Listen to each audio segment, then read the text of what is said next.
Diduga tersambar petir gudang farmasi Rumah Sakit Umum Kabupaten Tangerang terbakar si jago merah sekitar pukul 19.30 saat hujan deras disertai petir pada hari Selasa 13 Juni 2017.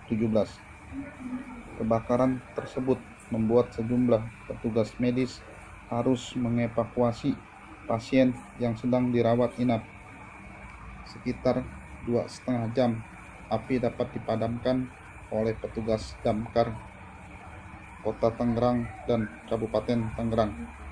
Sebanyak 6 unit mobil pemadam dikerahkan.